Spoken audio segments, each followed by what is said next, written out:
9 तारीख को होने वाली मुख्यमंत्री की रैली को लेकर आज नायब सिंह सैनी बड़कली चौक पहुंचे और वहां पर नौक्षम चौधरी भी नजर आई। बड़कली चौक पर मीटिंग रखी गई थी और आज उस मीटिंग में नौक्षम चौधरी ने सलीम सरपंच की जमकर तारीफ की। कहा कि सलीम सरपंच लगातार 10 सालों से बीजेपी पार्टी के लिए काम कर रहे हैं, मेहनत कर रहे हैं। जिस तरीके से सलीम सरपंच की यहाँ पर तारीफ की गई तो कहीं ना कहीं ऐसा लग रहा है कि पुनः ना विधानसभा में सलीम सरपंच के ऊपर बीजेपी सरकार विश्वास जता सकती है और टिकट सलीम सरपंच की झोली में नजर आता हुआ नजर आ रहा है। और वहीं नौक्षम चौधरी ने सलीम सरपंच की तारीफ करते हुए ये कहा है कि पुनः ना विधानसभा से बीजेपी के लिए इससे अच्छा नुमाइंदा कोई नहीं होगा। जिस तरीके से ये लगातार 10 सालों से बीजेपी पार्टी के लिए कार्य कर रहे हैं, उनके लिए मेहनत कर रहे हैं, तो सलीम सरपंच कहीं ना कहीं यहाँ बीजेपी पार्टी के टिकट के भावी उम्मीदवार भी नज़र आ रहे हैं। आइए सुनते हैं नायब सैनिक क्या कहते हैं इस मामले को लेकर। चलिए देखिए, हमारे लिए बड़े गर्व की बात है कि प्रदेश के यशस्वी मुख्यमंत्री आदरणीय मनोहर लाल जी, शहीद हसन खां मेवाती, जिनको आज तक याद ही नहीं किया गया, जिनकी एक बड़ी कुर्बानी है, जिन्होंने इस मेवात के सुरक्षा के लिए, इस मेवात की रक्षा के लिए अपने आप को कुर्बान किया है। ऐसा महान व्यक्तित्व, उनकी शहीदी के ऊपर प्रदेश के यशस्वी मुख्यमंत्री आदरणीय मनोहर लाल जी 9 तारीख को 11 बजे यहाँ बड़खली चौक के ऊपर एक भव्य जनसैलाब को संबोधित करेंगे। उनकी याद में उनसे लोगों से बातचीत करेंगे। उन्होंने जो कार्य किए हैं उनसे लोगों को जानकारी होनी चाहिए। परंतु आज तक ये देश के अंदर दुर्भाग्य रहा है कि महापुरुषों को तो याद ही नहीं किया गया। पहली बार है कि मनोहर लाल जी की सरकार के अंदर उन महापुरुषों को, जिन्होंने इस देश की एकता के लिए, जिन्होंने इस देश की एकजुटता के लिए अपने महान कुर्बानियां दी हैं, ऐसे सब महान व्यक्तियों को, महापुरुषों को आदरणीय मनोहर लाल जी के नेतृत्व वाली सरकार राज्य स्तर के ऊपर उनको मनाने का मौका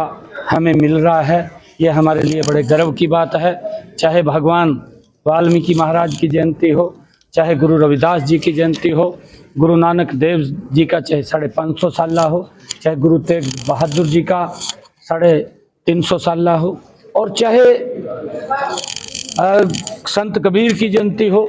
डॉक्टर भीमराव अंबेडकर की जयंती हो, और चाहे महाराणा प्रताप की जयंती हो,